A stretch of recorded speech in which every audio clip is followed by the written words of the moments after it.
Let's mic सारे जहां से अच्छा।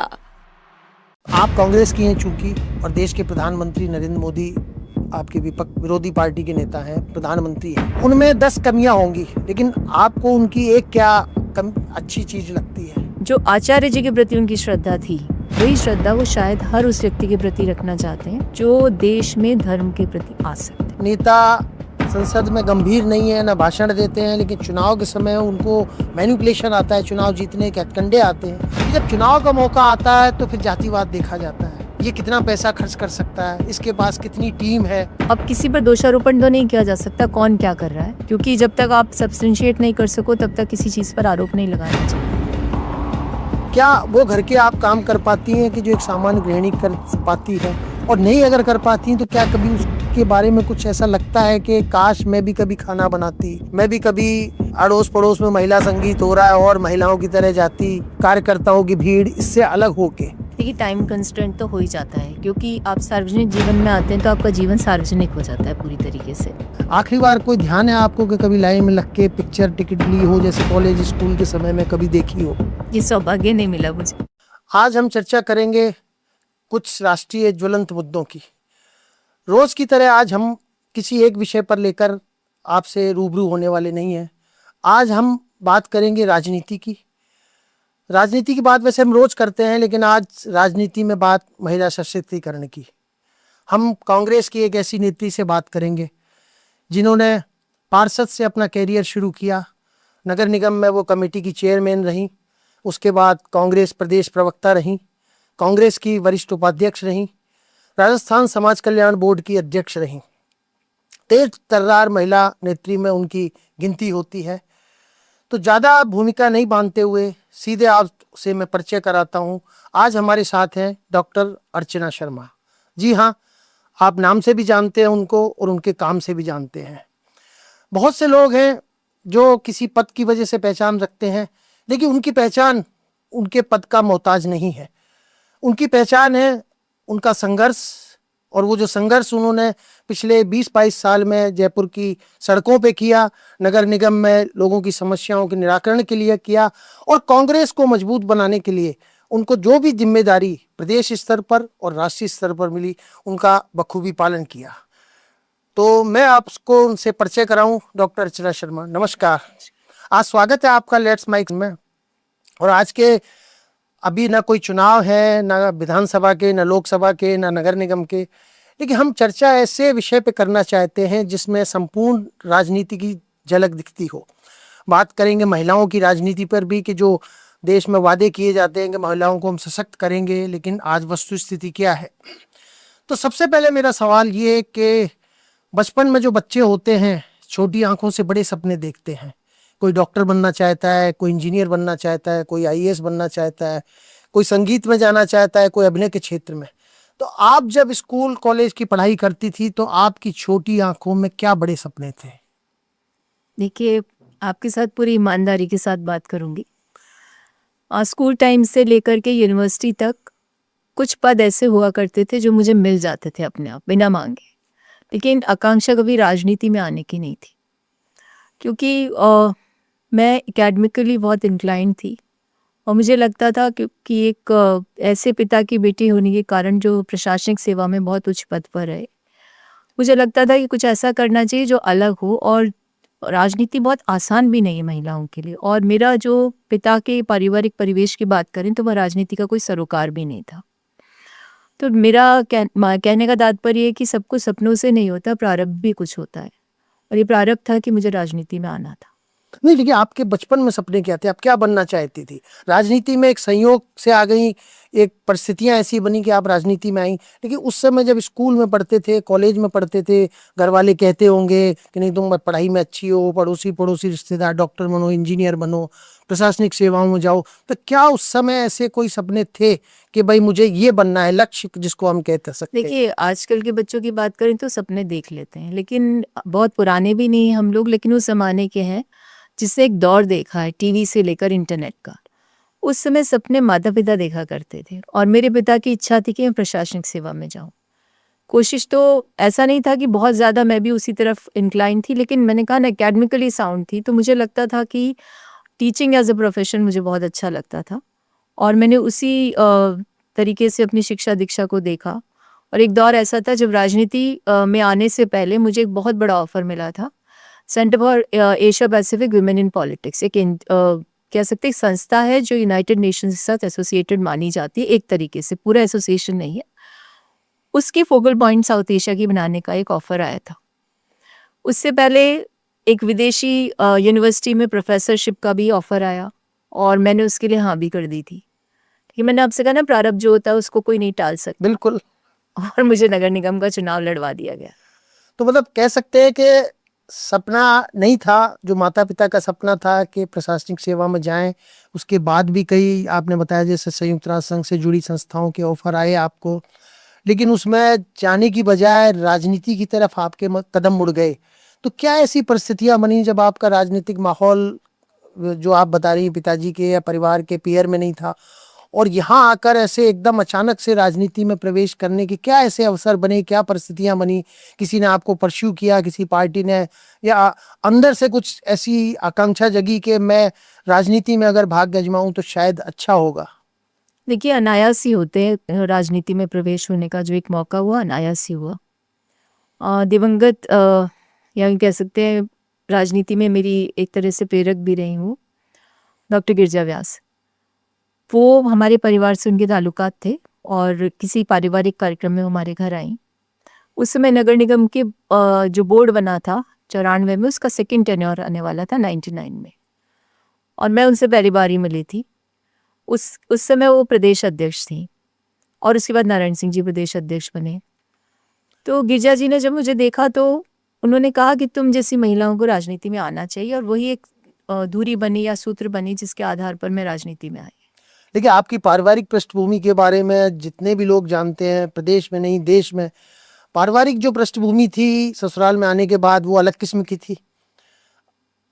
आचार्य धर्मेंद्र, जिनको देश ही नहीं दुनिया में बहुत से लोग जानते हैं, आज भी आचार्य धर्मेंद्र के जब नाम आता है तो उनको ओजस्वी भाषण, चाहे वो गौ रक्षा के लेके आंदोलन हुआ जिसमें उन्होंने 56 दिन आमरण अनशन पर बैठे, या राम जन्मभूमि का जो आंदोलन था, बहुत से लोगों ने कहा जब केस चले तो, लेकिन आचार्य धर्मेंद्र ने कहा कि नहीं, मैं स्वयंसेवक हूं और अगर इसमें तोड़ने में है और मुझे अगर सजा मिलती है तो कुछ नहीं।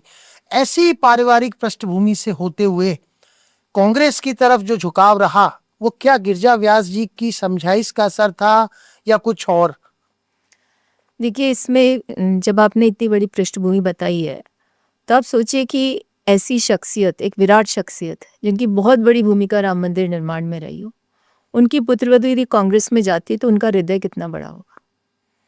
मैं तो उस समय इतनी ज़्यादा समझ नहीं रखती थी पॉलिटिक्स की, लेकिन गिरजा जी के प्रति हमारी श्रद्धा आस्था रही। उन्होंने कहा तो, और कहने से भी नहीं होता कुछ। मैंने कहा ना आपको कि एक इंसान के सामने या तो चॉइस होती है, डेस्टिनी होती है। तो मेरी डेस्टिनी थी ये, और इस प्रारब्ध के कारण मैं इस राजनीति के क्षेत्र में आई। पहला चुनाव लड़ा, बहुत ज़्यादा इच्छा भी नहीं थी जीतने की, लेकिन जीत गई। इच्छा नहीं थी फिर भी जीत गई? क्योंकि चुनाव ही अनिच्छा से ही लड़ा था। अच्छा। और उसके बाद जब आ गई राजनीति में और राजनीति का स्वरूप देखा तो एक शिद्दत सी हो जाती है मन में, क्योंकि जिनका नाम आपने लिया, रामलीन धर्मेंद्र जी महाराज का, उनकी जो शख्सियत थी, एक विराट व्यक्तित्व था, उसके सामने मैं एक बहुत ही मामूली व्यक्ति हो सकती हूँ, कही जा सकती हूँ। और उन्होंने जब कुछ नहीं कहा और मैं राजनीति में आ गई, तो मुझे लगता है कि इसे आप प्रारब्ध से ही जोड़ के मानिए और कुछ नहीं कह सकते। नहीं, लेकिन क्या जिस समय ये नगर निगम का चुनाव लड़ने का मानस आया या मनस्थिति बन गई दबाव में या किसी की समझाइश से, तो क्या आचार्य साहब ने नहीं कहा कि अगर चुनाव लड़ना है तो भारतीय जनता पार्टी से क्यों नहीं, कांग्रेस से क्यों? देखिए, यही तो उनकी खासियत है। उन्होंने न जाने कितने लोगों को कहाँ तक पहुँचाया होगा, लेकिन उन्हें कभी पारिवारिक रूप से अपने बच्चों के ऊपर अपनी इच्छा को नहीं थोपा। जिसने जो क्षेत्र चुना उसे आशीर्वाद दिया। उनकी विचारधारा से अलग भी मैं रही, लेकिन सबसे बड़ी लोग इसे विडम्बना कहते हैं, मैं इसे सौभाग्य मानती हूँ। जीवन पर्यंत जब तक वो थे और विवाह के बाद उनके आश्रय में ही रहे हम लोग। और मैं एक ऐसी विचारधारा के साथ जुड़ गई जो उनकी विचारधारा के साथ तारतम्य नहीं था, लेकिन परिवार में कभी इसको लेकर कोई मतभेद नहीं था, ना वो कभी इस पर चर्चा करते थे। क्योंकि देखिए, जिस व्यक्ति ने अपना जीवन देश के लिए समर्पित किया हो, एक विचारधारा को सौंप दिया हो, उनके लिए ये चीज़ें बहुत मायने नहीं रखती। नहीं, लेकिन जब वो देश में हिंदुत्व की बात करते थे, राम मंदिर मुद्दे की बात करते थे या और ऐसे मुद्दों की बात करते थे जो शायद कांग्रेस की विचारधारा से कहीं मेल नहीं खाते थे, तो उन्होंने क्या घर में कुछ इस तरह का कभी मतभेद नहीं कह सकता हूँ, लेकिन एक तनाव का माहौल रहा कि वो जो भाषण देते थे तो कोई दूसरे किस्म के देते थे, और आप जिस विचारधारा से के साथ जुड़ी, और जुड़ी नहीं, सिर्फ जुड़ी नहीं, शिद्दत से उस विचारधारा को आज आप लगभग 25 साल में कहूँ कि 25 साल से निभा रही हैं। तो बहुत से घरों में ऐसा होता है कि एक पारिवारिक जो माहौल होता है कि अगर सास है या ससुर है या पति है या जेठ है और किसी पार्टी विचारधारा के हों, और घर में जब हम बैठते हैं खाने की टेबल पे, तो निश्चित रूप से चर्चा होती है, हॉट डिस्कशन भी होते हैं कि नहीं आप कौन सी पार्टी में हो, इससे तो इधर आ जाओ। तो जिसको मैं कहता हूँ कि आपकी नहीं, बहुत से ऐसे लोगों को मैं जानता हूँ कि जिनकी विचारधारा परिवार में दो अलग अलग भागों में बटी होती है, पति किसी में है, पत्नी किसी में है। राजमाता विजय राजे सिंधिया का उदाहरण है, वो थे और माधव राजे सिंधिया अलग पार्टी में थे, फिर ज्योतिरादित्य जी अलग रहे, वसुंधरा जी अलग रहीं। तो कभी ना कभी ऐसा दौर तो आया होगा कि जब मन में लगा कि क्या इससे परिवार में कुछ ऐसी स्थिति नहीं हो सकती कि विचारधारा को लेकर टकराव जैसी स्थिति। आपने निश्चित रूप से कहा कि आचार्य साहब का दिल इतना बड़ा था कि उन्होंने कभी अपनी इच्छा थोपी नहीं, ना अपने बच्चों को कभी आगे बढ़ने में वो मददगार साबित हुए। लेकिन फिर भी कई ऐसे पल आते हैं, कई हॉट डिस्कशन आते हैं जब ऐसा लगा हो कि नहीं कहीं मैं गलत पार्टी में तो नहीं आ गई। देखिए, ऐसा कभी मौका नहीं आया। और मैं स्पष्ट करूं कि आचार्य जी जो थे वो एक विचारधारा और विशेषकर हिंदू धर्म के प्रति आसक्त थे। उनके कुछ लक्ष्य निर्धारित थे। हमारी पीठ परंपरा है, और पीठ परंपरा भी इतनी विस्तृत और यूँ कह सकते हैं कि इतनी ख्यातनाम है। आपको ध्यान होगा कि शिवाजी महाराज के गुरु हुआ करते थे, रामदास जी महाराज। उनकी जो नॉर्थ इंडिया में जो पीठ परंपरा है वो हमारे पास है। 14 पीढ़ियों की वंशावली भी हमारे पास है। तो एक ऐसी पीठ के पीठाधीश थे जहाँ उनके पास क्या फुर्सत होगी कि वो इन बातों पर चर्चा करें। हाँ, ये और उनके लिए तुच्छ विषय थी। और आपको मैं ये भी बता दूं कि किसी पार्टी से थोड़ी जुड़े थे वो। हाँ बिल्कुल, वो तो एक मिशन का निर्वहन कर रहे थे, एक लक्ष्य था उनका, एक उनकी आसक्ति थी, एक आस्था थी, और उन्होंने शिद्दत के साथ उसको पूरा भी किया है। तो उनके लिए बिल्कुल गौण बातें थी ये। और घर परिवार की जहाँ तक बात है, हमारे बीच में कभी कोई राजनीतिक चर्चा विमर्श नहीं होता था। हाँ, उनकी एक खासियत थी कि जब मैं प्रवक्ता बनी प्रदेश कांग्रेस की, तो वो जब मुझे टीवी डिबेट्स में देखा करते थे तो मुझे भी कई बार लगता था कि पता नहीं मैं क्या बोल जाऊं, और मुझे सिर्फ उन्हीं का संकोच रहता था हमेशा।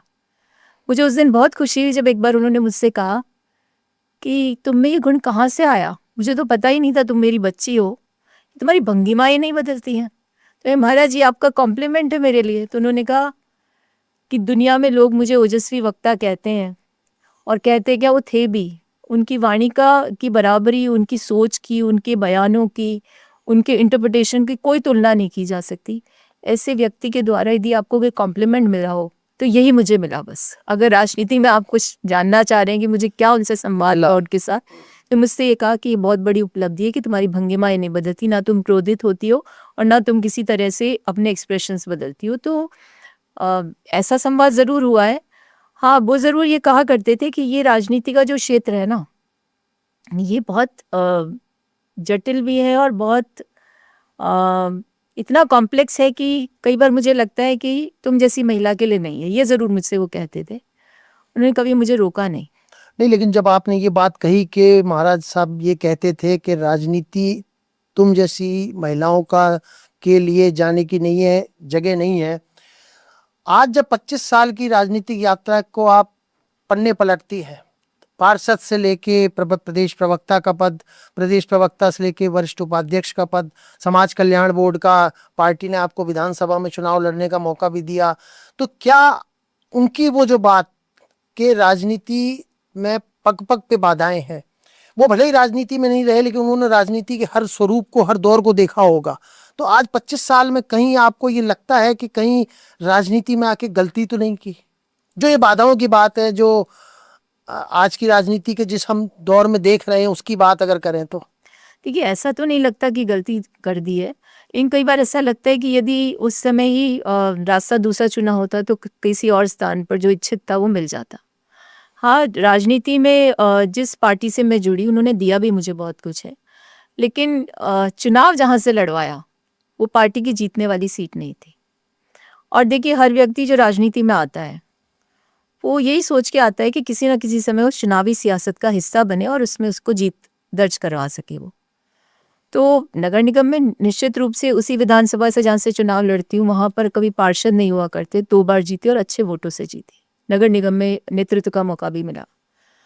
लेकिन ये बात भी सही है कि जब 3 चुनाव लड़ने के बाद और एक बीच वाला चुनाव तो लगभग मैं जीती थी, उसके बाद इस चुनाव में जो शिकस्त मिली इसने मुझे थोड़ा सा तोड़ा। थोड़ा सा मैं इसलिए बोलती हूँ कि जब व्यक्ति अपना सब कुछ वहाँ पर जनता की सेवा के लिए समर्पित करता हो और कोई काम में कमी ना छोड़े, लेकिन उसके बाद आपको यदि जीत हासिल नहीं होती तो इंसान जो है अंदर से टूट जाता है। ये ज़रूर मैंने महसूस किया। पर देखिए, मैं आपको फिर कह रही हूँ कि इंसान के बीच में दो ही चीज़ें उसको मिल सकती हैं। एक तो चॉइस से मिल जाए तो उसे जल्दी से मिल जाए तो ठीक है, लेकिन कई बार डेस्टिनी उसको जहाँ ले जाती है उसके साथ उसको समझौता करना पड़ता है। नहीं जी, जहाँ आपने डेस्टिनी की 2-3 बार बातें की हैं, तो डेस्टिनी का मतलब है कि अगर आप एक किसी विधानसभा क्षेत्र से चुनाव पार्टी ने दिया, टिकट दिया, आप लड़ी, और 1918 का चुनाव मुझे याद है कि जब आप 1704 वोटों से हारी थी और उस मालवीय नगर विधानसभा क्षेत्र में 2400 नोटा के वोट पड़े थे, और पार्टी के ही कुछ लोगों ने, शायद ये जो सुनने में आया, मुझे नहीं पता क्योंकि राजनीति में बहुत सी चीज़ें चलती हैं, कहीं भी सुनी जाती हैं और सुनी भी जाती हैं, पढ़ी भी जाती हैं, लेकिन क्या ऐसा नहीं लगा कि वो चुनाव आप जीतते जीतते हार गई, तो उसके पीछे क्या ऐसे कारण रहे? क्योंकि उस समय 18 का चुनाव में मालवीय नगर में जिससे पूछो कि नहीं अर्चना शर्मा जीत रही है, अर्चना शर्मा जीत रही है, लेकिन जब नतीजे आए तो नतीजे न सिर्फ कांग्रेस कार्यकर्ताओं के लिए चौंकाने वाले थे, बल्कि राजनीतिक विश्लेषक और पत्रकार या पर्यवेक्षक जिनको मान सकते हैं कि जिनकी नज़र रहती है, उनको भी चौंकाया उसने। तो वो उस पर्टिकुलर में 2018 के चुनाव की बात करूंगा कि उसमें ऐसा क्या रहा कि आप जीतते जीतते हार गई?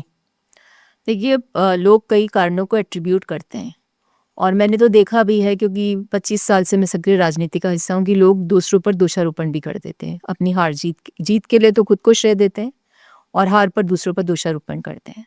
मैं ऐसा नहीं मानती हूँ। देखिए, सियासत है ही ऐसा मैदान कि जहाँ पर आपके टांग खींचने वाले बहुत होंगे, लेकिन हमको ये भी समझना पड़ेगा, और सब जानते भी हैं इसको, समझना क्या है कि मैं जिस विधानसभा से चुनाव लड़ती हूँ परंपरागत रूप से कांग्रेस विचारधारा के प्रति किसी प्रकार का कोई वहाँ आकर्षण नहीं है, और चंद वोट वहाँ पर हैं जो कांग्रेस को मिल सकते हैं कांग्रेस के नाम पर।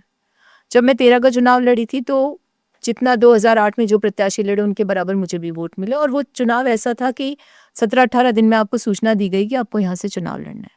21 सीटों पर कांग्रेस पार्टी आई थी। उसके बाद पार्टी ने मुझे उपाध्यक्ष और मीडिया चेयरपर्सन की जिम्मेदारी दी और मैं शिद्दत के साथ उसको निभा भी रही थी। फिर पार्टी ने पुनः निर्णय लिया कि इसी जगह से मुझे चुनाव में उतरना है, और वही 17-18 दिन थे। इससे पहले कोई सूचना नहीं थी कि मुझे यहाँ से चुनाव लड़ना है। एन मौके पे कहा गया कि आपको से लड़ना है, और टीम भी मेरी नहीं थी, क्योंकि 13 में भी मैं ऐसे ही चुनाव लड़ी थी, और 13 के बाद तो मुझे लग ही नहीं रहा था कि ये मैदान ऐसा है कि जहाँ पर घोड़े दौड़ाने भी चाहिए। और उसके बाद 18 के चुनाव में मैं जब उतरी तो वही टीम थी, वही लोग थे, और हम चुनाव लड़ रहे थे। बहुत अच्छा समर्थन भी मिल रहा था। लेकिन जो सीट परंपरागत रूप से आपकी नहीं हो वहाँ बराबर भी पहुँचा हो तो बहुत बड़ी बात है। लेकिन देखिए, अब मैं ये कहूँ अपने मुँह से कि मैं तो चुनाव जीती गई थी तो कौन मानेगा? अंततः नतीजे को ही लोग मानते सच्चाई। तो नतीजे में मैं हारी चुनाव, और जब मैं वहाँ 70,000 के करीब वोट ले आई तब पार्टी ने भी एक्नॉलेज किया कि ये जो कॉन्स्टिट्यूएंसी है जिसमें हम लोग अमूमन मानते हैं 30 से 35,000 कांग्रेस के वोट मिल सकते हैं 2.25 लाख में से, और 70,000 वोट लाना एक बड़ी उपलब्धि है। उसके बाद वो चुनाव जीता, चुनाव हारी थी मैं, तो मैंने भी वहाँ पर बहुत प्रयास किए, बहुत मेहनत की। सरकार बनी, हमारी सरकार की तरफ से भी सहयोग हो और हमने बहुत सारे काम करवाए। तो ये चुनाव जो मैं हारी हूँ ये मेरे लिए बहुत बड़ा एक सेटबैक रहा, और इस सेटबैक को यूँ तो लोग देखिए चुनाव में सिक्के के 2 ही पहलू होते हैं, या तो हार होगी या जीत होगी। लेकिन सारी मेहनत के बाद यदि कोई हार जाता है तो उससे निश्चित रूप से पीड़ा होती है, और सिर्फ इसलिए हार जाए कि आपकी विचारधारा आपकी पार्टी के सिंबल पर वोट नहीं पड़ सकता। तो ये बहुत बड़ी विडंबना मैं कहूँगी।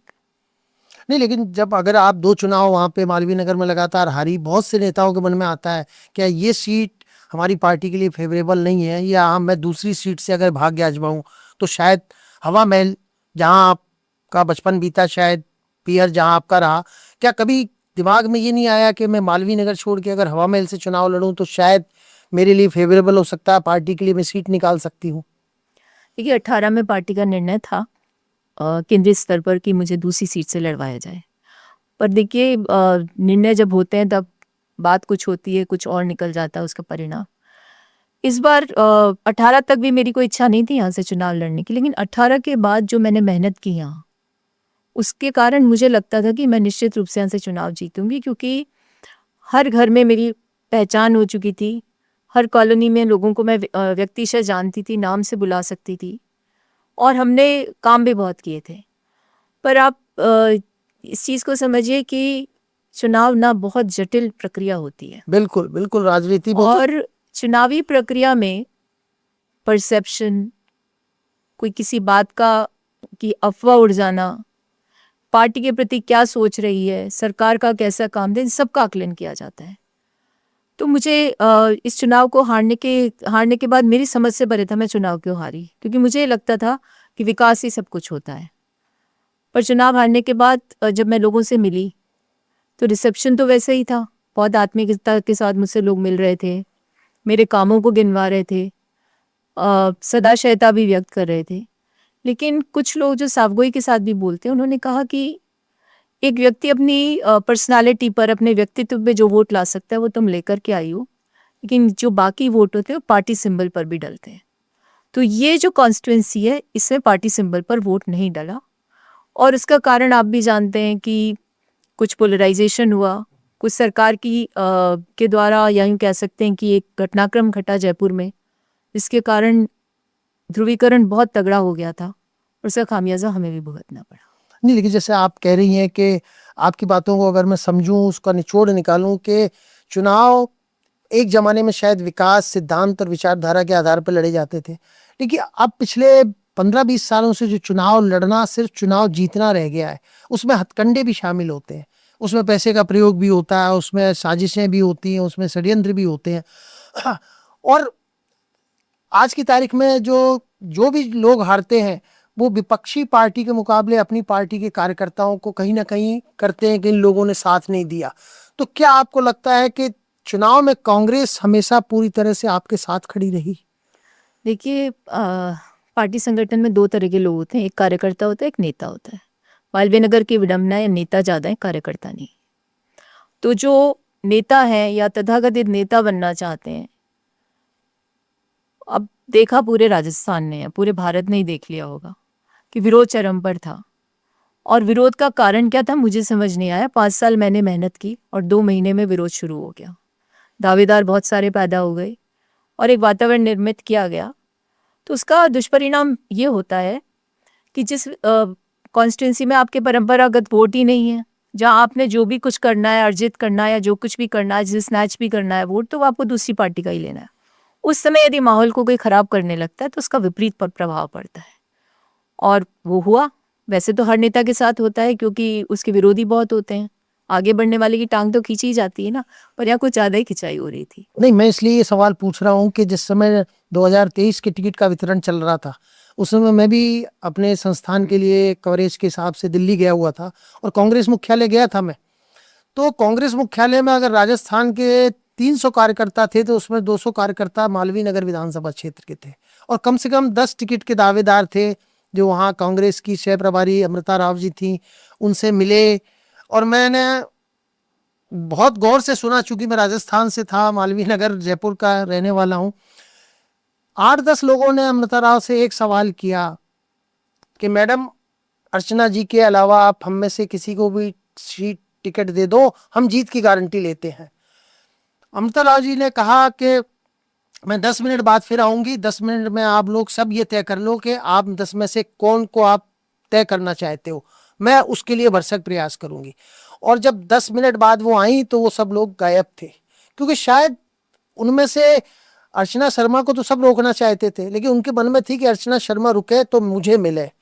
तो ये जो टिकटों की जो दावेदारी होती है हर संगठन में होती है, और टिकटों की दावेदारी को मैं गलत नहीं समझता। जो आदमी पार्टी में काम करता है उसको लगता है कि अगर मैंने 10 साल पार्टी की सेवा की तो मैं अगर विधानसभा का टिकट मांगूंगा तो मुझे कम से कम पार्षद का टिकट तो मिलेगा। लेकिन ये जो 10 लोग या 15 लोगों की दावेदारी हो जाती है, क्या ये दावेदारी स्वतः होती है या कुछ नेता लोग कार्यकर्ताओं की पीठ पे हाथ रख देते हैं? क्योंकि पता है कि विधानसभा क्षेत्र में हम एक को टिकट देंगे, लेकिन 5 नेताओं ने 5 नेताओं के थप्पी दे दी, नहीं वहां से तैयारी करो। नेता ये नहीं कहते कि पार्टी के लिए काम करो, नेता कहते हैं नहीं अब इस बार तुमको टिकट देंगे। तो क्या ये, मैं ये कांग्रेस के लिए नहीं कह रहा हूँ, कांग्रेस बीजेपी सब पे लागू है।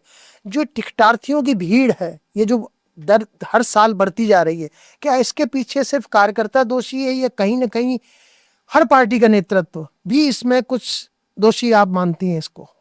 देखिए, आपके प्रश्न में आपका ने उत्तर भी दे दिया और उसको मैं विस्तार क्या करूँ। आपने कहा ना कि इस तरह की परिस्थितियाँ निर्मित होती हैं।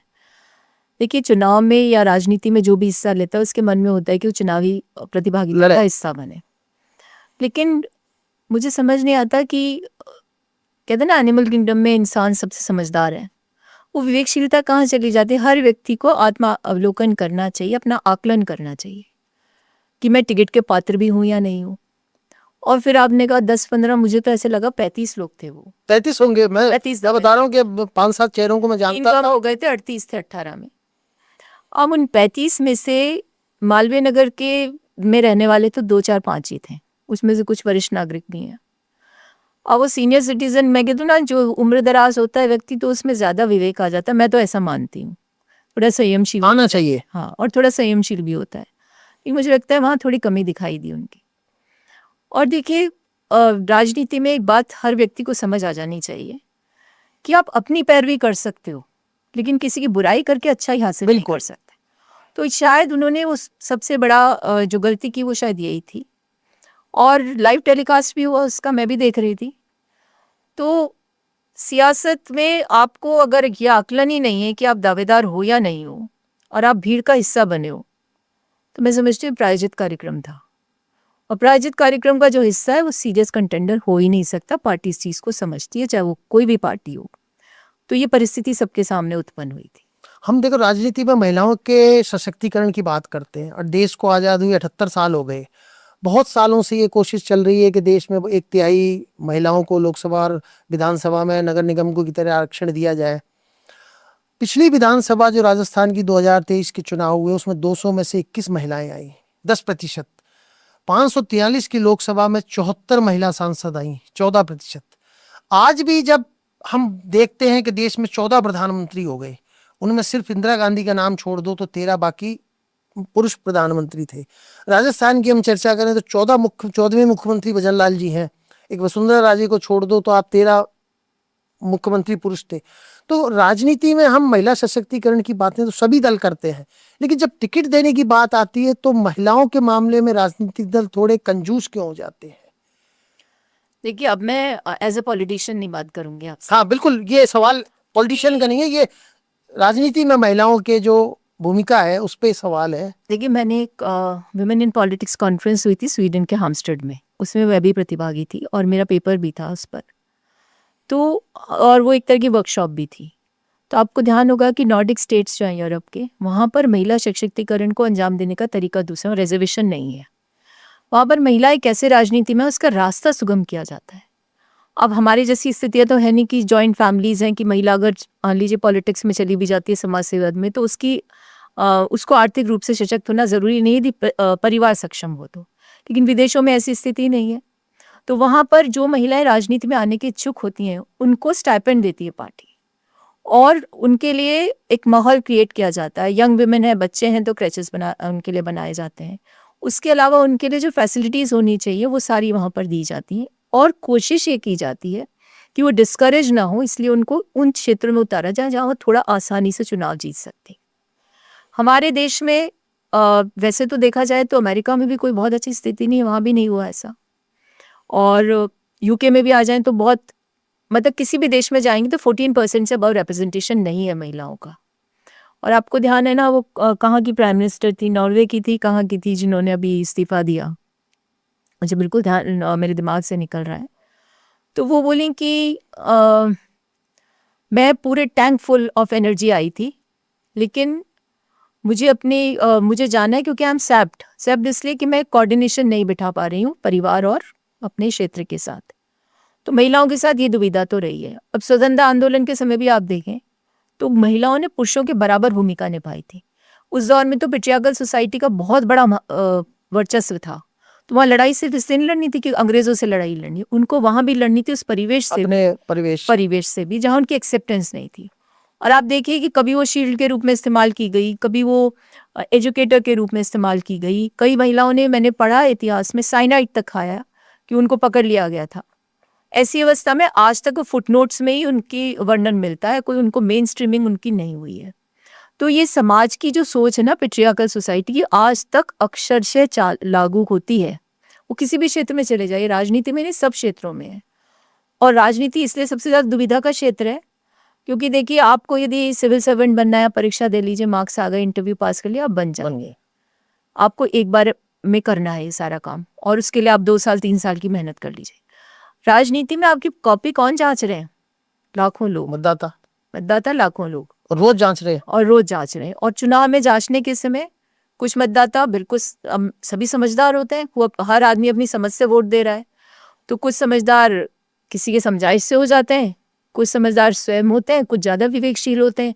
तो किसी पर प्रश्न चिन्ह तो लगाया नहीं जा सकता। इसलिए मैं कहती हूँ कि सब क्षेत्रों में सबसे ज़्यादा कठिन ये क्षेत्र है, क्योंकि आपको नंबर देने वाला एक आदमी नहीं है, आपको नंबर दे रहे हैं लाखों। मतलब तो उस स्थिति में जो एग्जामिनर है, एक नहीं है ना, लाखों हैं।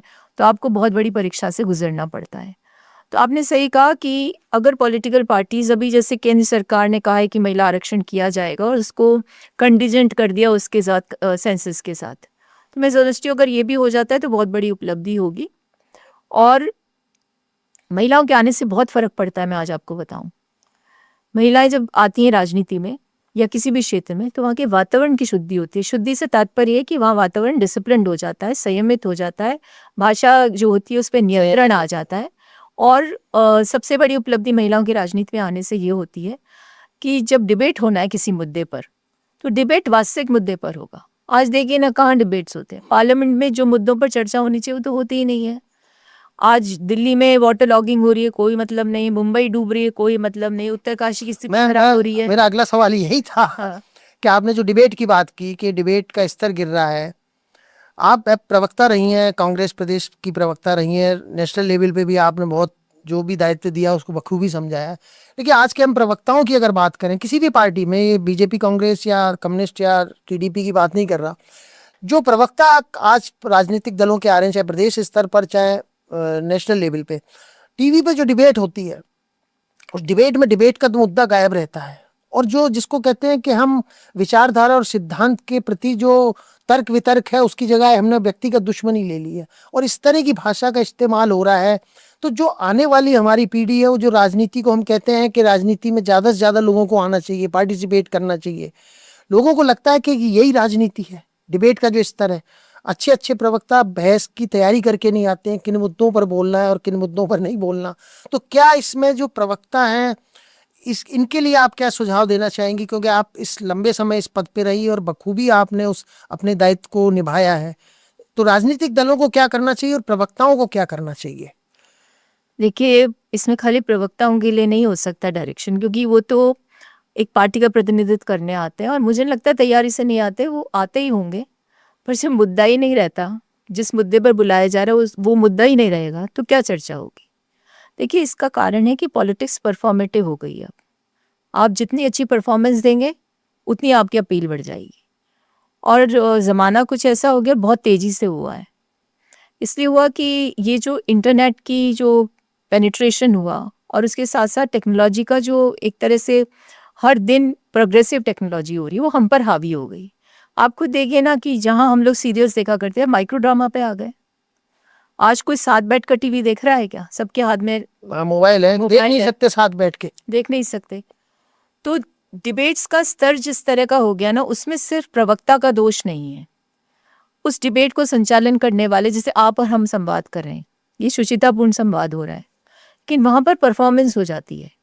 और परफॉर्मेंस भी ऐसी हो जाती है कि वो कटुता पर उतर जाते हैं और ऐसा लगता है कि दो दुश्मन बैठे हुए हैं। मैंने तो कई बार देखा कि कुछ चैनल्स में ऐसे लोगों को भी आमंत्रित किया जाता है जो हायर्ड भी होते हैं।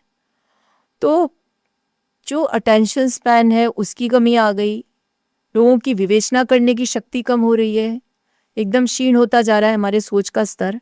तो ऐसी अवस्था में ऐसी चीज़ें चलेगी जहाँ चिल्लाना है, एक दूसरे पर छीटाकशी करनी है, अभद्र भाषा का उपयोग करना है, तो वो टीआरपी रेटिंग्स के हिसाब से हो गया। पहले के जो लोग थे वो 8 बजे टीवी ऑन करते थे। मैं भी रही हूँ उस दौर की प्रवक्ता, 2013 से लेकर के और 18 तक मैं सक्रिय भूमिका में रही इसमें। मैंने खुद ने ही चेंजेस देखे हैं कि हम उस समय जब डिबेट में जाते थे तो बहुत ही संजीदा नेता आया करते थे हमारे साथ।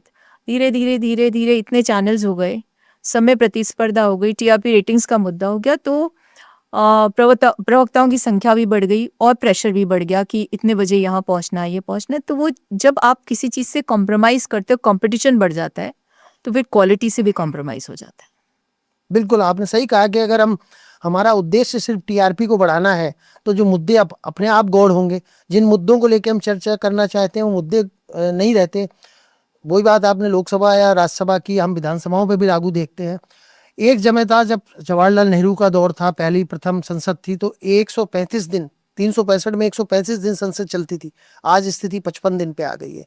और वो जो दौर जब मैं कॉलेज लाइफ में था या राजनीति में थोड़ी बहुत पत्रकारिता में रुचि हुई थी, तो अटल बिहारी वाजपेयी, सोमनाथ चटर्जी, इंद्रजीत गुप्त, मधु लिमये, चंद्रशेखर, जॉर्ज फर्नांडिस, सुषमा स्वराज ऐसे थे कि अगर उनको सुनना शुरू करते थे तो न खाने की सुध रहती थी, न पीने की सुध रहती थी। आज संसद का भी स्थिति ये हो गई है कि कई बार नहीं, अनेक बार कोरम पूरा करने के लिए 10% कोरम पूरा करने के लिए घंटी बजाई जाती है। तो क्या लोकसभा में, राज्यसभा में सांसद सिर्फ जाके हाजिरी लगाना, सेंट्रल हॉल में बैठने के लिए जाते हैं? ये हम देश में अपने आप को दुनिया का सबसे बड़ा लोकतांत्रिक देश कहते हैं और कई मायनों में हम हैं भी, लेकिन क्या ये हमारे को सबसे बड़ा लोकतांत्रिक होने का सर्टिफिकेट देता है? संसद की जो गरिमा कम हो रही है, इसमें मैं किसी एक राजनीतिक दल को दोष नहीं दूंगा।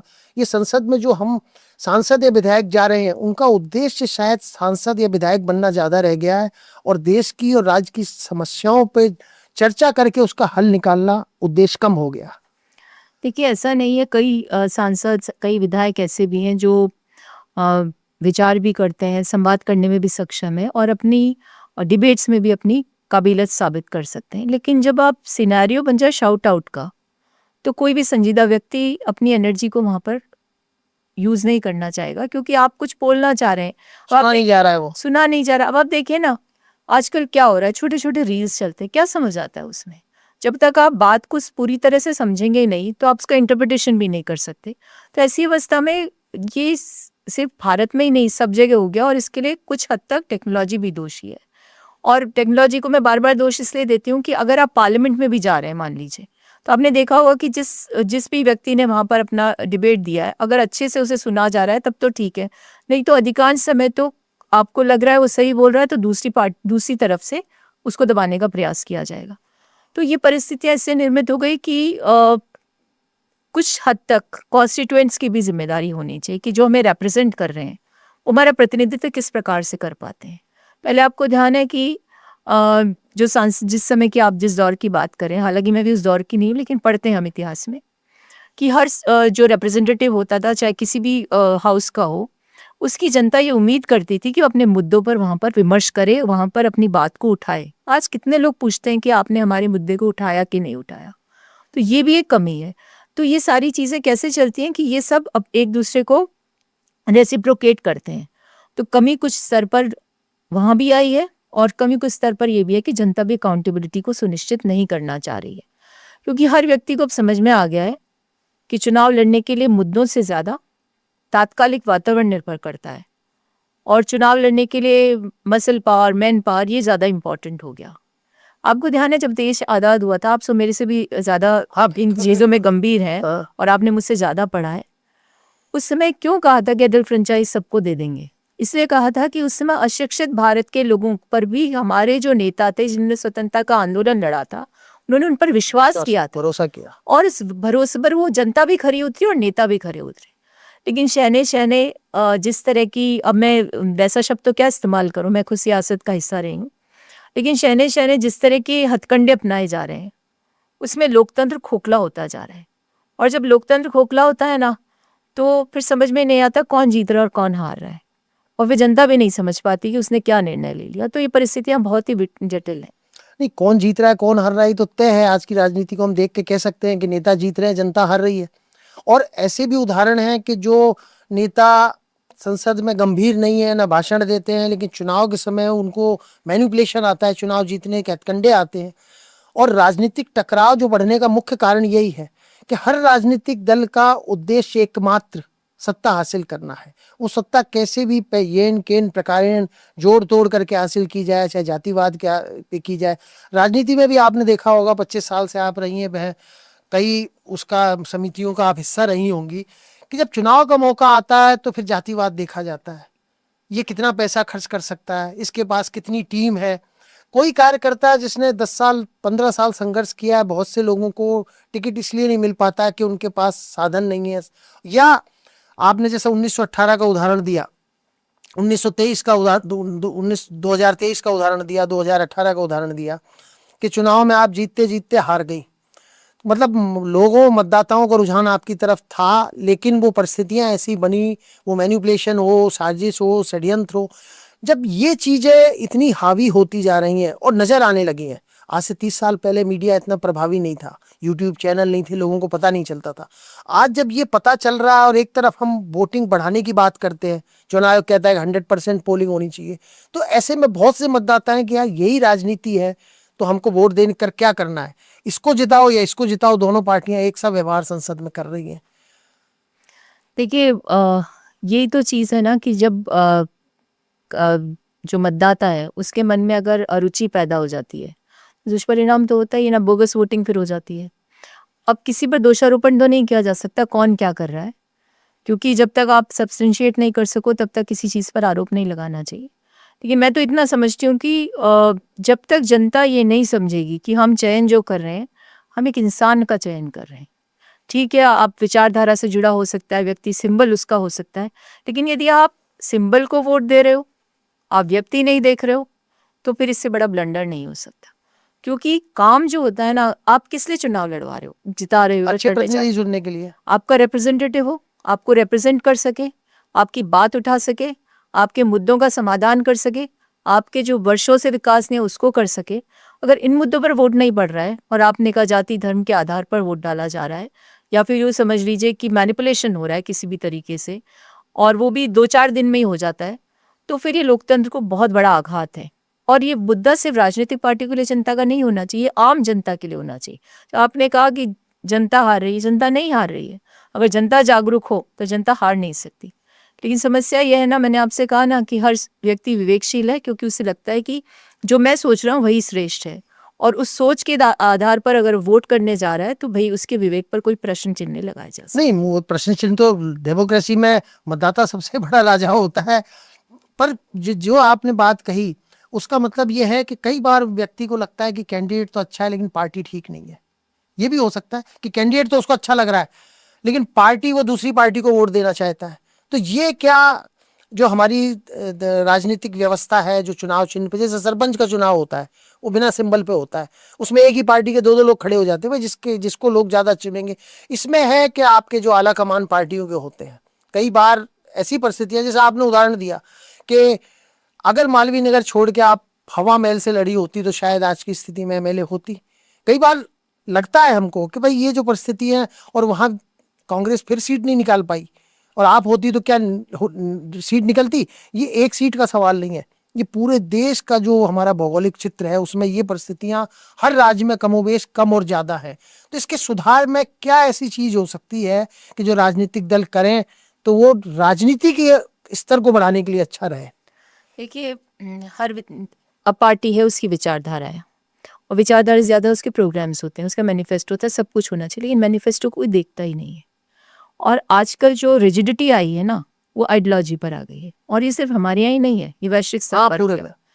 अब ऐसे में हम लोग अगर फौरी तौर पर भी देखेंगे तो हमें पता चल जाएगा कि अमुक अमुक जो कॉन्स्टिट्यूंसी है ये उस विचारधारा के प्रति समर्पित, हाँ, लगातार सालों से जीतते आ रहे हैं, तो आपको पता चल जाता है। तो ऐसी अवस्था में मैं नहीं कह रही कि मैं यहाँ से लड़ती या वहाँ से लड़ती, लेकिन ये तो निश्चित है कि जिस कॉन्स्टिट्यूंसी में अधिकांश मतदाता किसी विचारधारा से बंधे हो, वो आपको कैसे जिता सकते हैं। तो यह सिंबल तो होना ज़रूरी है, क्योंकि इस सिंबल की जो परंपरा, ये भी इतिहास में जाएंगे तो इसीलिए निश्चित किया गया था, क्योंकि उस समय जब नए नए आज़ाद हुए थे, डेमोक्रेसी को एस्टेब्लिश कर रहे थे, तो उस समय ये निर्णय लिया गया। जो हमारे फर्स्ट इलेक्शन कमिश्नर थे, उन्होंने कहा, जब उनसे बात की गई कॉन्स्टिट्यूएंट असेंबली में कैसे चुनाव करवाए जाए, तो कि साहब अधिकांश आबादी अभी ज़्यादा शिक्षित नहीं है और हम अडल्ट फ्रेंचाइज कर रहे हैं, यानी महिलाएं भी सब प्रतिभागी होंगी जो घर से भी नहीं निकली हैं। तो ऐसी अवस्था में सिंबल ही सबसे बड़ा आधार होगा कि वो पहचान करके वोट कर सके। उनको ये भी नहीं पता था ना उस समय कि कौन चुनाव लड़ रहा है। ऐसी अवस्था में सिंबल का महत्व तो है, पर अब वो उस समय के सिंबल और आज के सिंबल में अंतर हो गया। उस समय तो जनता को जागरूक करने या उनको बताने का नजरिया था।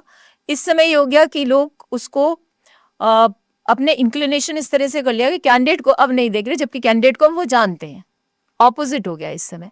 तो ये सबसे बड़ी दुविधा है। और देखिए इसमें कोई दौराय नहीं है कि चुनाव जो लड़ा जाता है ना, अब मैं उस समय आपको बताना भी भूल गई कि जब हाम्स्टेड में हमारी कॉन्फ्रेंस हो रही थी, तो मैंने खुद ने एक प्रश्न किया। उस समय नगर निगम में उपनेता थी विपक्ष में, और हमारे यहाँ का भी एक डेलीगेशन बढ़ा गया था। तो मैंने एक प्रश्न किया वहाँ पर एक पेपर प्रेजेंटेशन के दौरान कि आप लोगों ने जो महिलाओं का प्रतिनिधित्व बढ़ाया उसका क्या कारण। उन्होंने कहा कि हमने वो कॉन्स्टिट्यूएंसीज छाटी कि जहाँ पर महिला को हम उतारते हैं तो क्या वो वहाँ पर जीत सुनिश्चित करने की स्थिति में है।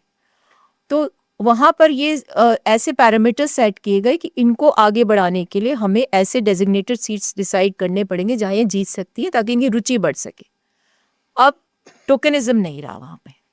हमारे देश में विडम्बना ये है कि जब महिला को लाने की बात होती है तो थोड़ा टोकनिज्म भी होता है कि अच्छा चुनाव लड़वाना है तो यहाँ से लड़वा दो।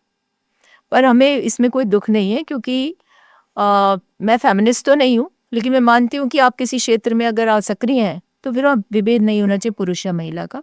फिर आप काम करिए, काम के आधार पर आपको आपका हिस्सा या आपको मौका मिल सकता है। तो मैंने तो राजनीति में अपने काम के आधार पर अपने स्थान को हासिल किया।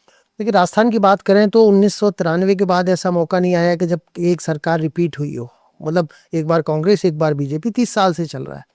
लेकिन देश की अगर राजनीति पे हम नज़र डालें तो पिछले 3 चुनाव से कांग्रेस हार रही है। कांग्रेस की हार के कई कारण हो सकते हैं, जिसकी विवेचना पार्टी के विशेषज्ञ करते हैं। आपकी नज़र में ऐसे क्या कारण है कि कांग्रेस लगातार 3 चुनाव में जो हार रही है? मैं राजस्थान की बात नहीं कर रहा हूँ, फिर मैंने कहा राजस्थान में है, लेकिन बहुत से बड़े बड़े राज्य, उत्तर प्रदेश में कांग्रेस 35 साल से सत्ता से बाहर है, बिहार में 30 साल से सत्ता से बाहर है, गुजरात में 30 साल हो गए, बंगाल में 35 साल हो गए, कर्नाटक तमिलनाडु में 67 साल से बाहर है। बड़े बड़े राज्य जहां 25 से 30 से ज़्यादा सीटें आती हैं, वहां कांग्रेस कहीं चौथे नंबर पे है, कहीं 5वें नंबर पे है। तो कांग्रेस भविष्य में मजबूत हो, इसके लिए क्या ऐसी आपके हिसाब से आपका व्यक्तिगत आकलन क्या है? निश्चित रूप से आप पार्टी फोरम पे इसके सुझाव देती होंगी कि जो मेरा, फिर कह रहा हूँ राजस्थान की बात नहीं कर रहा मैं, राष्ट्रीय परिप्रेक्ष्य में देखें तो उत्तर प्रदेश हो, बंगाल हो, बिहार हो, महाराष्ट्र हो, तमिलनाडु हो, ऐसे 5 बड़े राज्य हैं जहां कांग्रेस 30-30 साल से सत्ता से बाहर है। और कांग्रेस का फिर से पुनर्जीवित तब तक होना मुश्किल है जब तक इन बड़े राज्यों में उसकी जड़ें फिर से हरी नहीं हो। तो उसके लिए कांग्रेस को क्या करना चाहिए? देखिए, मैं तो समझती हूँ इस बारे में अधिकृत ही नहीं हूँ बोलने के लिए। आपके व्यक्तिगत के दूसरा, काल परिस्थिति के अनुसार यदि आप नहीं ढल पाते हैं तो उसके रेपरकशंस तो आते ही। इससे ज्यादा मैं क्या पाऊँ, इसमें सब कुछ आ जाता है। और ये राजनीति में जो टकराव आज अभी हमारी 1-2 सवालों में उसमें निकल के आया कि राजनीतिक टकराव को हमने विचारधारा के विरोधी को अब व्यक्तिगत दुश्मन मान लिया है। ये राजनीति हमको किस दिशा में ले जा रही है, और क्या हमको इसको रोकने में अभी सक्षम हो सकते हैं, या रोकने के लिए क्या उपाय होने चाहिए राजनीतिक दलों के पास? देखिए, अब सिर्फ हम राजनीतिक दलों की बात करें ना कि उनमें आपस में जो विरोधी पार्टियां, उनमें इस तरह की परिस्थिति, ये तो पार्टियों के भीतर भी हो गया है। तो मैं समझती हूँ कि जितना ज़्यादा राजनीति में कंपटीशन बढ़ रहा है, उसी परिणति ये हो रही है कि अंदर हो चाहे बाहर हो, दोनों तरफ परिस्थितियाँ एक सी हैं। और ऐसा लगता है कि जो भी कोई सक्षम है या आगे बढ़ सकता है, उसे कैसे धकेला जाए, उसकी प्रक्रिया चरम पर चल रही है। और जब ऐसी स्थितियाँ उत्पन्न हो जाती हैं ना, तो ये देश के लिए उचित नहीं। देश में भारतीय जनता पार्टी कांग्रेस की विरोधी पार्टी है, और देश में आज की तारीख में हम माने चुनाव चिन्ह किसको मान्यता देता है अलग सवाल है, लेकिन कांग्रेस और भारतीय जनता पार्टी 2 ही राष्ट्रीय राजनीतिक दल हैं जिनका पूरे देश में वजूद मौजूद है। आज की तारीख में अगर आप कांग्रेस की हैं चूंकि, और देश के प्रधानमंत्री नरेंद्र मोदी आपके विरोधी पार्टी के नेता हैं, प्रधानमंत्री हैं, उनमें 10 कमियां होंगी, लेकिन आपको उनकी एक क्या अच्छी चीज लगती है? ये कोई सवाल ऐसा उसमें डालने का नहीं है कि क्या अच्छी चीज लगती है उन्हें। एज ए पर्सन तो आप किसी को भी अप्रिशिएट कर हाँ सकते हो, बिल्कुल। लेकिन मेरे साथ तो एक और मुद्दा जुड़ा हुआ है ना कि आज जो देश के प्रधानमंत्री हैं वो हमारे आश्रम भी आए हैं। नहीं वो मैं इसलिए कह रहा हूँ, और उस चीज को तो आपने 25 साल में धो दिया कि भाई उनकी बहू है, उनके परिवार से आती है, उस विचारधारा को वो उसने आपने तब तमाम चीजों को दरकिनार कर। धोने का तो सवाल ही नहीं होता कि क्या किस चीज को। और नरेंद्र मोदी जी, मैं गुजरात में चुनाव में मैं भी 10-10 दिन रहा हूँ, और आचार्य धर्मेंद्र जी जब जाते थे तो नरेंद्र मोदी के बाद सेकंड नंबर पे भीड़ उनकी सभाओं में उमड़ती थी। मैंने खुद सुनी है वहां पे गुजरात के अंदर कई बार।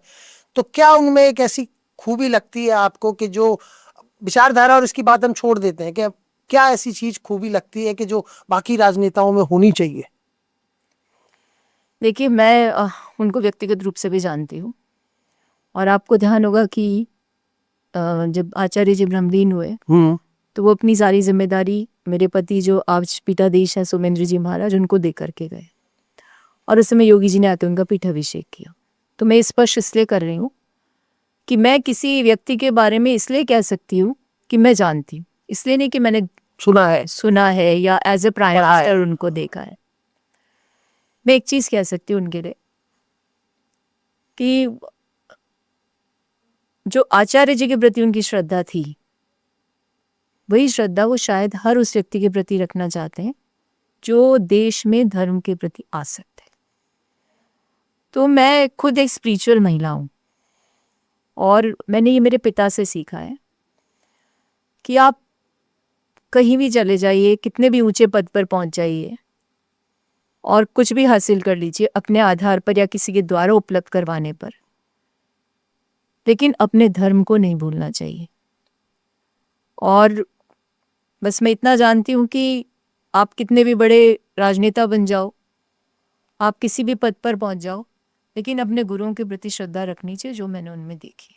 कहते कि राजनीति में जो 24 घंटे हैं वो राजनेता के लिए कम पड़ते हैं, इतनी व्यस्तताएं रहती हैं, मीटिंग है, कार्यकर्ताओं को करना, लेकिन इन 24 घंटे के अंदर क्या आपको परिवार को उतना समय दे पाती हैं जो शायद राजनीति में नहीं होती तो दे पाती?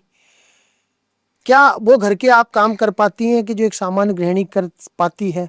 और नहीं अगर कर पाती हैं तो क्या कभी उसके बारे में कुछ ऐसा लगता है कि काश मैं भी कभी खाना बनाती, मैं भी कभी अड़ोस पड़ोस में महिला संगीत हो रहा है और महिलाओं की तरह जाती, कार्यकर्ताओं की भीड़ इससे अलग होके?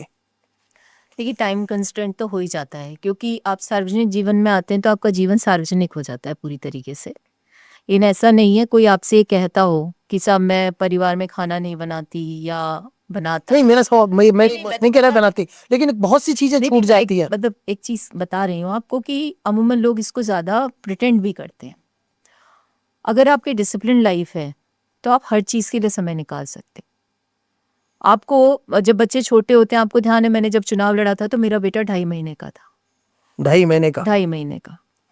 और आप सोच सकते हैं कि एक महिला के लिए जो 2.5 महीने का बच्चा होगा वो कैसे राजनीति कर सकती है, लेकिन हमने की। अपने बच्चों के साथ समय की कभी समझौता नहीं किया, और इसका सौभाग्य ये भी रहा कि एक जॉइंट फैमिली में हम थे।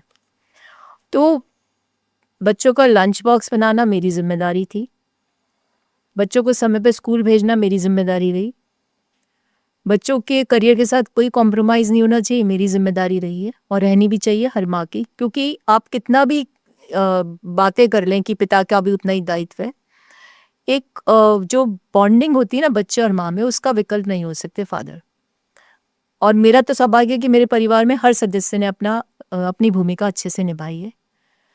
मैं ये नहीं कहती कि मैंने बच्चों को क्या बना दिया, बने वो अपनी मेहनत से हैं, लेकिन अगर आप उन पर नज़र ना रखें, अगर आप उनकी सुविधाओं को समय पर नहीं उपलब्ध करवाएंगे, उनकी आवश्यकताओं को समय पर पूरा नहीं करेंगे, तो कहीं ना कहीं आपको खुद को एक ग्लानि महसूस होगी। आपने इंदिरा नूई को सुना था ना, रिटायरमेंट के बाद उन्होंने कहा कि मुझे बहुत अफसोस होता है कि मैं एक अच्छी माँ नहीं बन सकी क्योंकि मैं अपने बच्चों को समय नहीं दे सकी। लेकिन मुझे ऐसा अफसोस नहीं है, पूरा जितना समय मुझे मैं जो कर सकती थी मैंने किया, ऐसा मुझे लगता है। और हो सकता है बच्चों को नहीं लगता हो, लेकिन मुझे थोड़ा आत्मसंतोष है इस चीज़ को लेकर के। और देखिए, एक बच्चा जो होता है ना, आपने देखा होगा ना, बच्चे लंच बॉक्स वापस लेकर के आ जाते हैं, मेरे बच्चे कभी नहीं लेकर के आए। तो ये संतोष मुझे तब क्योंकि से, उन्हें अच्छा नहीं लगा, क्या मम्मी ने बना के भेज दिया, आज नहीं खाएंगे, फ्रेंड मेरा ये खा रहा है, लेकिन उन्होंने पूरा टिफिन खाली करके लाए हमेशा। ऐसा नहीं था कि मेरे यहाँ काम करने वाले नहीं थे। हाँ, लेकिन पिता के यहाँ भी एक आईपीएस की बेटी थी, तो मेरे यहाँ सारी सुविधाएं थी, यहाँ भी सब कुछ था, लेकिन बच्चे की परवरिश माँ बाप को ही करनी चाहिए। आपने भी जैसा बताया कि इंटरनेट का ज़माना आ गया, आजकल हर चीज़ मोबाइल में दुनिया समट गई है। पिक्चर भी हम मोबाइल में, नेटफ्लिक्स पे कई चैनल सिस्टम आ गए। लेकिन जो आपका दौर था, और मैं थोड़ा उससे और पहले के दौर का था, हम स्कूल कॉलेजों में थे, पिक्चर लाइन में लग के टिकट लेते थे। आखिरी बार कोई ध्यान है आपको कि कभी लाइन में लग के पिक्चर टिकट ली हो, जैसे कॉलेज स्कूल के समय में कभी देखी हो? ये सौभाग्य नहीं मिला मुझे, अभी क्योंकि मेरे पिता जो है वो पुलिस में थे ना, तो और बहुत स्ट्रिक्ट फादर थे वो, तो हम बहुत डिसिप्लिन में रहे हुए हैं, और मुझे याद भी नहीं कि मैंने बहुत पिक्चर्स भी देखी होंगी। लेकिन अभी इन दिनों में कोई ऐसी नहीं कि मुझे ज़्यादा शौक नहीं। अच्छा, पिक्चर का शौक ही नहीं रहा। और किस चीज़ का ऐसा शौक है जो राजनीति के अलावा? किताबें पढ़ने का, संगीत का शौक, ऐसे कई शौक होते हैं मुझे कि पढ़ने का शौक, पढ़ने का। लेकिन मैं किसी किताब को पूरा नहीं पढ़ पाती हूँ, और किताब में रुचि भी ऐसी नहीं है कि फिक्शन पढ़ रहे हैं या कुछ।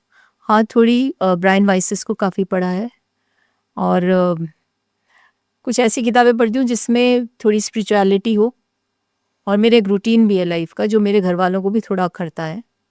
मुझे कम से कम 3 साढ़े 3 घंटे चाहिए होते पढ़ने के लिए पूरे दिन में, और मैं किश्तों में या एक साथ? 2 पार्ट्स में डिवाइड करती हूँ, सवेरे 1 डेढ़ घंटा, शाम को 2 घंटा। और ये मेरा शुरू से है, जब मैं राजनीति में भी रही हूँ तब थोड़ा सा कर्टेल होता था, लेकिन रहता है, रूटीन रहता है वो। और ये मैंने मेरे पिता से इनहेरिट किया है, कि मैंने देखा था कि वो बहुत व्यस्त रहने के बावजूद भी समाचार पत्र को ज़रूर पढ़ते थे, विशेष समाचार पत्र को, और उसी समाचार पत्र को मैं भी पढ़ती। आपने जैसे कहा स्पिरिचुअल हैं आप, 2-3 घंटे अगर धर्म अध्यात्म इस पे, तो क्या मंदिर में नियमित जाने का है? मंदिर जाना उसका एक भाग है, या कहीं धार्मिक यात्राएं जैसे अमूमन लोगों की होती है कि वैष्णो देवी, कोई ऐसा बना रखा है नियम कि नहीं साल में एक बार जाना है धार्मिक यात्रा पे, या कभी टाइम मिला तो चले गए? नहीं, ऐसा नहीं है, वो तो आपको जब जाना होता है तो चले जाते हैं, वो ऐसा कोई प्रोग्राम नहीं है कि यहाँ जाना ही है। देखिए, स्पिरिचुअलिटी का मतलब है कि आप दिन का कितना समय एकांत में ईश्वर के साथ संवाद में दे रहे हो, या आप संवाद कहो या उनकी भक्ति में दे रहे हो। तो ये भी मैंने मेरे पिता से सीखा है। मैं बचपन में देखा करती थी, आपको ध्यान है कि 80 में शायद दंगे हुए थे जयपुर में, हाँ, तो मैं बहुत छोटी हुआ करती थी उस समय, होंगी मैं 7-8 साल की। 89 में 89 89 में हुए थे, और तो बहुत ज़्यादा छोटी भी नहीं थी, लेकिन छोटी थी। तो मेरे पिता उस समय डीआईजी जयपुर रेंज थे, और हम लोग शास्त्री नगर में रहते थे, हमारा घर सुभाष नगर में था, शास्त्री नगर के ऑपोजिट। आप समझ सकते हैं डीआईजी के पास कितना बड़ा दायित्व होगा। और हमने देखा कि वो उनका एक बिल्कुल, क्योंकि वो आर्मी से पुलिस में आए थे, सवेरे 3 बजे वो उठ जाया करते थे, सवेरे नहीं कह सकते, उसे मध्य रात्रि कहेंगे। और वो 3 बजे उठ करके 2 घंटे आराधना करते थे ईश्वर की, और 1 घंटा वो अपना वर्कआउट करते थे। उन्होंने उस रूटीन को उस समय भी डिस्टर्ब नहीं किया, पूरी रात जग करके भी उसका दायित्व निभाया, और अपने अधीनस्थ को या अपने से उच्चस्थ पदाधिकारियों को सूचित करके। तो उस समय मुझे बड़ी जिज्ञासा होती थी, तो एक दिन मैंने मेरे पिता से पूछ लिया कि आप इस तरह का रूटीन ऐसे दौर में भी निभा रहे हो, क्योंकि मैं भी 4 बजे उठ जाती थी उनको देख करके। उन्होंने कहा कि मैं किसी दिन फुर्सत में तुम्हें बताऊंगा। तो एक दिन फुर्सत में, बच्चों में जिज्ञासा होती है, तो मैं पीछे बढ़ी थी। उन्होंने कहा कि फुर्सत मिले तो पूछूं इनसे। हाँ, तो उन्होंने खुद ने मुझे कहा कि आज मैं तुम्हें समझाता हूँ। उन्होंने मुझसे कहा कि मुझे किसी ने नहीं सिखाया कि मुझे पूजा करनी है, मुझे किसी ने नहीं कहा कि मुझे वर्कआउट करना है। मैं ये इसलिए करता हूँ कि मुझे इससे एक शक्ति मिलती है, वो शक्ति ये होती है कि मैं गलत काम ना करूँ, क्योंकि मैं दूसरे दिन जब ईश्वर के साथ संवाद करने जाऊंगा और मैं गलत काम करके जाऊंगा, तो मैं उनका सामना नहीं कर नजरें नहीं मिला पाऊंगा उनसे। तो मुझे उस दिन से ये समझ में आ गया था कि यदि लाइफ में कोई डिसिप्लिन चाहिए, यदि आपको किसी को माफ करने की आप में शक्ति आ जाए, कितना भी बुरा कर रहा हो, या आपको कोई ऐसे क्षेत्र में भेजा जा रहा हो जो आप नहीं उसमें पारंगत हो सकते, तो यही शक्ति है। देखिए, अपनी अपनी सोच होती है, कुछ लोग मानते हैं, कुछ नहीं मानते, लेकिन मैं मानती हूँ कि अगर आज मैं इस चुनाव को हारने के बाद, क्योंकि मुझे ऐसा लगा था उस समय कि इससे बड़ा विश्वासघात, इससे बड़ा धोखा, इससे बड़ा ईश्वर का अन्याय मेरे साथ नहीं हो सकता, सही शब्दों में बताऊं तो। और एक बार को मैं भी इस चीज़ से डगमगा गई थी कि ये सब बेकार है अगर इस तरह की परिस्थितियाँ होती हैं तो। लेकिन आपको मैं बता रही हूँ कि मैं आधे दिन से ज़्यादा उस चीज़ से दूर नहीं रह पाती हूँ और वही शक्ति जिसने मुझे आज तक खड़ा किया हो। नहीं, आपने जैसा कहा कि जो स्पिरिचुअल की बात कही, आपने शक्ति की बात कही, तो आने वाले जो लोग हैं, नए युवा हैं जो राजनीति में आ रहे हैं, पहले एक विचारधारा, एक मिशन को लेकर राजनीति में आते थे। आज अगर आपके पास पैसा है, थोड़ी जमीन है, घर का खर्चा चल रहा है, तो चलो राजनीति में लड़ लें, सरपंच जीत लें। उन लोगों को आप क्या संदेश देना चाहेंगे कि राजनीति में आए वो तो क्या ध्येय लेके आए और क्या क्या चीजें करें और क्या नहीं करें, ताकि वो जो उनका उद्देश्य है उसको पाने में सफल रहे? देखिए, इसमें दो बातें हैं। मेरे पास जब मैं मीडिया चेयरपर्सन हुआ करती थी, बहुत से बच्चियाँ आती थी। बच्चों के बारे में तो मैं नहीं कहूँगी, कॉलेज यूनिवर्सिटी से, वो मुझे टीवी पे देखते थे और इम्प्रेसिव होकर के आ जाते थे। तो उनसे ये कहती थी कि मैं तुम्हें डिस्करेज नहीं कर रही हूँ, लेकिन आवश्यकता नहीं है तुम्हें राजनीति में आने की। सिर्फ इसलिए आना चाहती हो कि ग्लैमर का दूसरा पार्ट है तो गलतफहमी है, और इसलिए आना चाहते हो कि इसमें जुड़ कर के जनता के प्रति कोई जवाबदेही तुम्हारी रहेगी या जिम्मेदारी होगी या अकाउंटेबिलिटी होगी या अपना समर्पण होगा, तब एक अलग बात है, क्योंकि डगर बहुत मुश्किल है। तो ऐसी अवस्था में देखिए, मैं सिर्फ इतना कहना चाहती हूँ कि पैसे के बल पर चुनाव जीता जाता है, इसमें कोई दौराय नहीं है, लेकिन वो स्थायी नहीं हो सकता। और अगर आप सिर्फ इसलिए आना चाहते हैं कि आपको ये लाइफ ग्लैमरस लगती है तो मत आइए। ये वो कांटों की डगर है जिस पर आपको चलना है, तो ये सोच कर चलना है कि मुझे इसको आगे तक चलने के लिए एक शक्ति चाहिए होगी। ऐसा नहीं कि मिड वे में मैं उसको छोड़ करके चला जाऊं। तो माता पिता के पैसे का अपव्यय करना और शौक से आ जाना वो आवश्यकता नहीं। यदि आप शिद्दत से आना चाहते हैं, पार्टी के लिए काम करना चाहते हैं, देश के लिए काम करना चाहते हैं, तो फिर आइए, राजनीति में स्वागत है। पुनर्जन्म में आपका विश्वास है? अभी तक समझ नहीं आया, नहीं समझ जिस दिन आएगा तो। लेकिन अगर आपको फिर एक जिंदगी मिले तो क्या आप राजनीति में आना चाहेंगी? आपने पहले जब मैंने शुरू में सवाल किया था तो आपने कहा था उस हमारे दौर में, और मेरा दौर उससे भी 10 साल पुराना है, तो उस दौर में माता पिता के जो सपने होते थे वही बच्चों के सपने होते थे। लेकिन आज जब आप इस उम्र के इस पड़ाव पर हैं और आपको ये सोचने का मौका मिले कि अगर दूसरी जिंदगी मिलती है तो क्या मैं राजनीति में आऊं या कोई दूसरा ऐसा चीज अपनाऊं जिससे मुझे राजनीति से ज्यादा शांति मिले, देश के लिए मैं ज्यादा कुछ कर सकूं? आपको एक चीज बताऊं मैं, वैसे तो मैं राजनीति का हिस्सा रही हूँ, बहुत सक्रिय राजनीति का। एक समय ऐसा था मुझे 10-10 घंटे लगते थे, सवेरे से लेकर सुबह 10 से रात को 10 बजे तक मैं सिर्फ मीडिया का ही काम देखती थी। उसके बाद मैंने चुनाव भी लड़े, सब कुछ हुआ। मैंने इस 1 साल में एक चीज़ समझी है, the thing which is not in your hands should not be in your mind. जो मेरे बस में नहीं है, जो मुझे समझ नहीं आती, वो मेरे दिमाग में रखती ही नहीं हूँ मैं कैसे जवाब दूँ आपको इस बात का? नहीं, लेकिन पुनर्जन्म अगर आपको मिले, एक जिंदगी और मिले, मैं भगवान हूं और मैं कहता हूं कि एक जिंदगी आपको मिलेगी। रैपिड फायर जैसा लग रहा है। नहीं, रैपिड फायर तो मैं क्या थोड़ा सोच करके ही बता सकती हूँ कि भाई दूसरी जिंदगी मिले तो जैसे मैं हूँ, मैंने 38 साल पत्रकारिता की है, एक ही संस्थान में जुड़ा रहा, और आज अगर कोई आदमी मुझसे ये सवाल करे कि दूसरी जिंदगी मिलती है तो क्या, निश्चित रूप से हाँ, मैं इसमें जाना चाहूंगा। बहुत कमियां आ गई हैं इसमें, पत्रकारिता में भी। अगले संवाद में बताऊंगी आप, अगले संवाद में। तो और कुछ आप अगर कहना चाहें दर्शकों को जो मेरे मन में नहीं आ पाया हो, बहुत दुविधा थी, क्योंकि मैं भी जवाब तो देता हूं लेकिन सवाल पूछने का मेरा भी इतना अनुभव नहीं है कि क्या सवाल पूछे जाए, मैं हमेशा जवाब ही देता हूँ।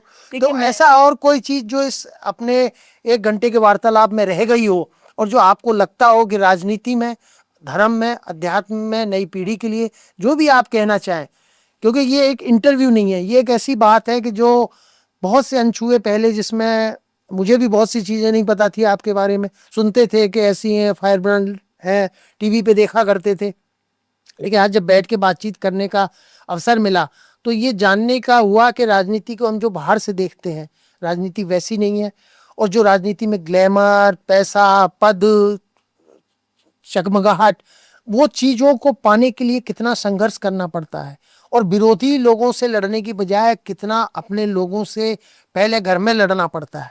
तो उस बारे में कोई ऐसी चीज छूट गई हो जो आपको लगता हो कि नहीं, हमारे दर्शकों को जानने से ठीक रहेगा थोड़ा? देखिए, मैं महिला के रूप में तो एक बात कहना चाहूंगी कि बहुत लोग, बहुत सी, जैसे मिराज बोलते हैं ना, क्या बोलते हैं, मृग मृच्छिका, कई लोगों के लिए राजनीति वो है। मैं बहनों से, महिलाओं से कहना चाहूँगी, इतना मत भागिए इसके पीछे, कि ज़रूरी नहीं है कि आप वहाँ तक पहुँच जाएं। और उस दौर से जो आप गुजर रही हैं उसमें कुछ ऐसी परिस्थितियाँ होती हैं जो आपके अनुकूल नहीं है। स्वाभिमान के लिए ज़रूरी है कि वहीं तक भागा जाए जहाँ तक आपका सम्मान है। और दूसरी बात, युवाओं के लिए, जो आज का जो टेंशन का दौर है ना, स्ट्रेसफुल लाइफ, उसका एक ही तरीका है, कॉम्पिटिटर्स तो हमेशा रहेंगे, हर क्षेत्र में रहेंगे, परिवार में भी मिलेंगे, आपके वोकेशन में भी मिलेंगे, आपके हर क्षेत्र में मिलेंगे। माफ कर दीजिए दुश्मन को, इससे बड़ी सजा उसको नहीं। That's आपकी बातचीत से जो लगा मुझे, पूरा जो आपने आखिरी वाक्य कहा कि दुश्मन को माफ कर दीजिए, तो राजनीति में जो आप कांटों पे जो चली हैं, जो आपको कांटों का जो दर्द है, उस दर्द को आपने शब्दों में कम बयां किया है, लेकिन उसको आपने जो आखिरी भावना में है कि माफ कर दो, और माफ करने का मतलब जो आपकी स्पिरिचुअलिटी जो कहती है कि ऊपर वाला सब देख रहा है और माफ कर दो, हम अपना काम करते रहें। अर्चना जी, आपको बहुत बहुत शुभकामनाएं राजनीतिक भविष्य के लिए। चुनाव हार जीत लगी रहती है, और मैंने पहले भी अपनी व्यक्तिगत बातचीत में कहा था कि अटल जी शुरू के 4 में से 3 चुनाव हारे थे। राजस्थान में बहुत बड़े नेता हैं जिनका नाम लेना ठीक नहीं, लेकिन कई चुनाव वो भी 3-3, 4-4 चुनाव हारे, उसके बाद आगे पहुंचे। तो चुनाव हार और जीत, वो मैंने जैसा पहले भी कहा कि पहचान पद से नहीं होनी चाहिए। 1 मिनट आपको काटना। हाँ, देखिए, मैं इसलिए विचलित नहीं हूँ कि फील्ड ही इवन नहीं था, अनइवन प्लेइंग फील्ड पे आपको उतारा जा रहा है, तो मुझे कोई मलाल नहीं है। और आपको ध्यान होगा 2013 का चुनाव में जब हारी थी, तो सब बड़े नेताओं ने सबसे फीडबैक लिया। मुझसे बाद में लास्ट में पूछा गया 200 सीटों में से, जो बड़े नेता हूँ तो क्या देंगे, लेकिन मैं 200 इसलिए बोलती हूँ, 200 सीट है ऐसा। मुझसे कहा गया तुमने किसी की शिकायत नहीं की। मुझे में ज़्यादा समझ नहीं थी उस समय कि भाई, बहुत जैसे आप मुझसे पूछ रहे हैं, मैं आपको जवाब नहीं दे रही हूँ आज कुछ प्रश्नों के। तो मुझसे उस समय के तत्कालिक प्रभारी ने पूछा कि तुमने किसी की शिकायत नहीं की। क्योंकि साहब, आप कैसी बात करते हैं, मैं हारी हूँ, कितने वोटों से हारी थी, 47,000 से। लेकिन मुझे कौन हराएगा 47,000 से? जनता ही हरा सकती, ये लोग नहीं हरा सकते जिनकी मुझे शिकायत करनी है। तो जिस दिन हमें ये समझ आ जाएगा ना, क्योंकि एक व्यक्ति आपका बुरा कितना भी चाह सकता है, लेकिन इतना बलशाली नहीं है कि आपको यूं परास्त कर दे। ये तो परिस्थितियाँ, वातावरण, आपकी किस्मत, ये सब मिलकर के काम करते हैं। इसलिए मैंने आपसे कहा, दुश्मन को माफ कर दो, उससे बड़ी उसकी कोई सजा नहीं। लेकिन आपने 12 साल पहले ये बात कह दी थी कि मुझे जनता ने हराया, शिकायत नहीं की। नहीं हरा तो सकते। राजनीति में ये दूसरे लोगों को भी सीखना चाहिए कि राजनीति में हो सकता है कि हमारे घर के लोग भी कुछ हमारी साथ नहीं दें। घर में भी, परिवार में होता है, कई बार शादी ब्याह होती है, बहुत से लोग नहीं होते कि बिगाड़ो, काम बिगाड़ो। तो ऐसे राजनीति तो फिर सत्ता का खेल है, शय और महत का खेल है। आपसे बातचीत करके बहुत अच्छा लगा, और उम्मीद है कि जो कुछ प्रश्न छूट गए, जो आप शायद मनन करके, चिंतन करके, और मैं भी इतना आपके बारे में नहीं समझता था, जो थोड़ा बहुत जानता था उसके आधार पर मैंने सवाल किए। और अगली बार कभी जब मिलेंगे तब हम और सवाल, नए सवालों के साथ, ताकि दर्शकों को, जो हमारे दर्शक देख रहे हैं, उनको कुछ नया सीखने को मिले। राजनीति में नई, जो जिसको कहते हैं फिसलन भरी राजनीति है। आपने युवाओं के लिए भी कहा कि मृग मरीचिका है, दूर से अच्छी लगती है, लेकिन पास जाओ तो क्या कुछ इसमें खोना पड़ता है, कितना त्याग करना पड़ता है, कितने अपनों की दुआएं तो कम मिले, लेकिन बद्दुआएं मिलती हैं। तो उम्मीद है कि आप इसी तरह राजनीति के पथ पर जिस तरह चल रही हैं, आगे भी चलती रहेंगी, हार जीत की बिना परवाह किए हुए। और बहुत बहुत धन्यवाद आज इस कार्यक्रम में आने के लिए। आप सुन रहे थे let's mic more than radio. Follow कीजिए हमें हमारे सोशल मीडिया प्लेटफॉर्म्स पर। It's time for news.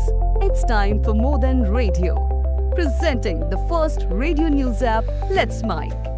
Let's Mic, a news-based app on your phone where you get to watch and listen news, talk shows, interviews, radio show podcasts. On Let's Mic, you get all relevant information of TV, print, radio, podcast, and digital. Let's Mic talks about every segment of life.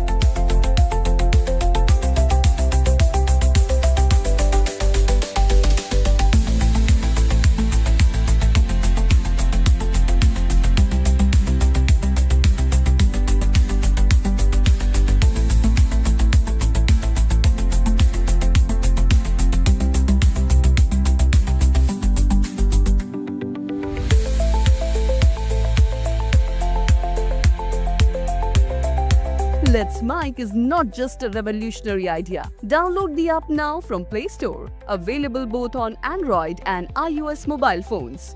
Follow us on YouTube, Instagram, Twitter, LinkedIn, Facebook, Telegram, WhatsApp, Snapchat. Let's talk, let's connect, and let's mic.